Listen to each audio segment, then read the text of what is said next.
इश्क किया है कोई चोरी नहीं की है, तेरे साथ यारा जुरा जुरी नहीं की है। कैसे मैं बताऊँ तुझे कैसा मेरा हाल है, जीना मरना है अब बस तेरे नाल वे। दिल लगा लिया मैंने तुमसे प्यार करके, तुमसे प्यार करके, तुमसे प्यार करके। আসসালামু আলাইকুম দর্শক, সবাই কেমন আছেন? আশা করি ভালো আছেন। তো আজকে আবার চলে আসলাম নতুন একটা ভিডিও নিয়ে।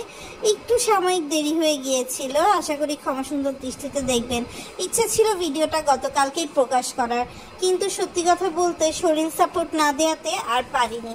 আর আপনারা কিন্তু বেশি ভিউ দিচ্ছেন না, বেশি বেশি করে চ্যানেলটা সাবস্ক্রাইব করে ভিডিওতে ভিউ দেন, যাতে আমরা উৎসাহ পাই। দিন শেষে কষ্ট করে একটা ভিডিও দিয়ে যদি আপনারা সেটাতে ভিউই না দেন, তাহলে কী লাভ হলো বলেন দর্শক?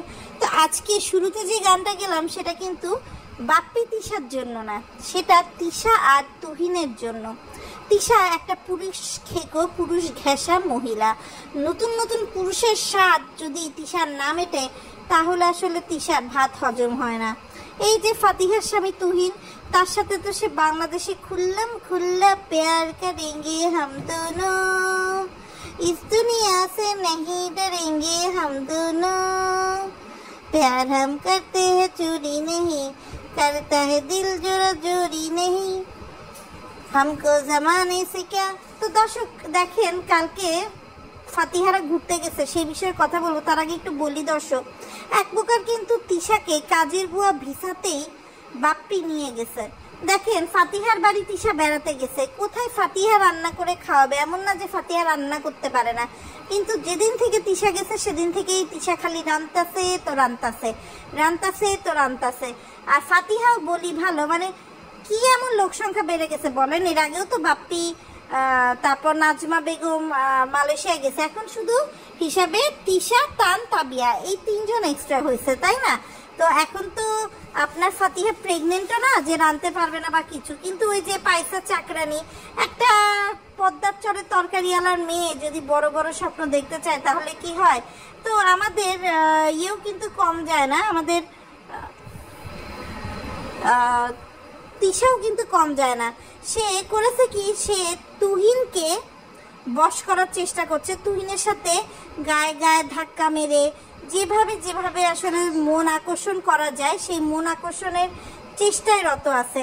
তারা যখন ম্যাকডোনাল্ডে বার্গার খেতে গেছে, সেই বার্গার খেতে গিয়ে সে চোখের দিকে তাকায় আছে তুহিনের, টেবিলের উপর শুয়ে পড়ছে, ল্যাটকায় পড়ছে, যা দেখে তোষান কমেন্টই করে ফেলছে যে মামি মনে হয় পাগল হয়ে গেছে, মামি এমন করতেছে কেন? শুধু তাই না দর্শক, ফাতিহার বাড়িতে খুব কনজাস্টেড, এখানে তো মন করে তাদের দেহের ক্ষুধা মিটাতে পারছে না বাপ্পি তিশা। এরা তো হচ্ছে পারলে রাস্তায় যেমন কুত্তা কুত্তি দর্শক ঘুরে বেড়ায়, আমি আর বলতে চাচ্ছি না, এই সোশ্যাল প্ল্যাটফর্মে ওরা এরকমই করে বেড়ায় দর্শক। তো সেই জন্য তারা মালয়েশিয়ার টুইন টাওয়ার দেখতে গিয়ে নিজেরা বনের মধ্যে চলে গেছে দর্শক। বনের মধ্যে গিয়ে তারা গায়ের সাথে ল্যাপটা লেপটি করে তাদের দেহের যে ক্ষুধা, সে দেহের ক্ষুধা মিটাচ্ছে দর্শক বাপ্পি আর তিশা। কেননা বুঝেনি তো, বাপ্পির তো এখানে কুরকুরানি করার মতো কেউ নাই, কেননা ফাতিহা তো তার নিজের আপন বোন।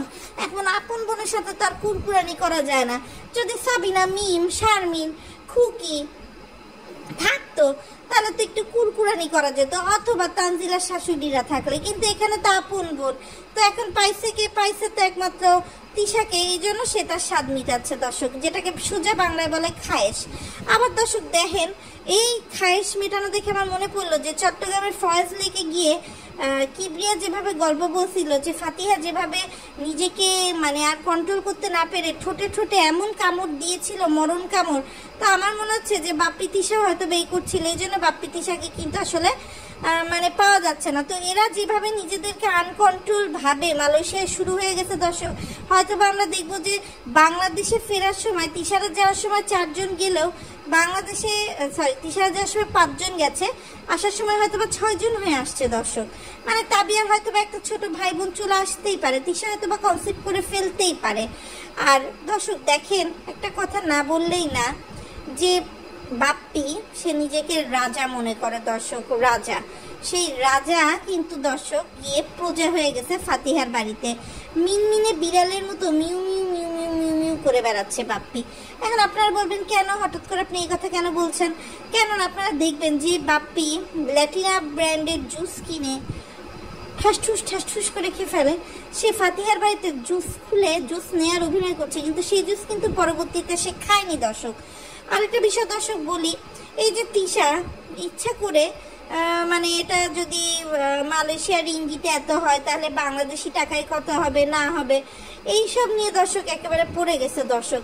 মানে আমি বুঝলাম না, মানে তুই তো এমন না যে চাষার ঘরের চাষা, তুই তো যথেষ্ট টাকা আছে, তুই যে টাকা পরিমাণে জামা কাপড় শপিং করিস তার কাছে তো এই টাকা কিছুই না। দেখেন দর্শক, একটা পরিবারের এখানে ফাতিহার পরিবারের 4 জন, তিশাদের পরিবারে 5 জন, 9 জন মানুষ খেতে গেলে আপনি যদি চিলক্সের দোকানেও যান, কেএফসিতেও যান বাংলাদেশে, আপনার কিন্তু এরকমই বার্গার টার্গার চিকেন ফ্রাইটাই খেলে এরকম 3, 3.5, 4 হাজার টাকা মিনিমাম খরচ আসবে। সেখানে এতজন গিয়ে মালয়েশিয়া গিয়ে 3.5 হাজার টাকা বিল আসছে দেখে যে আষ্টে পিষ্টে গিয়ে তিশা করতেছে, এটা কিন্তু আসলে কোনো মিনিং হয় না। আর ফাতিহা বাংলাদেশ থেকে তার ভাইরা গেছে কোথায় ভালো কিছু খাবে, সে খাচ্ছে চাষের তেলাপিয়া মাছ।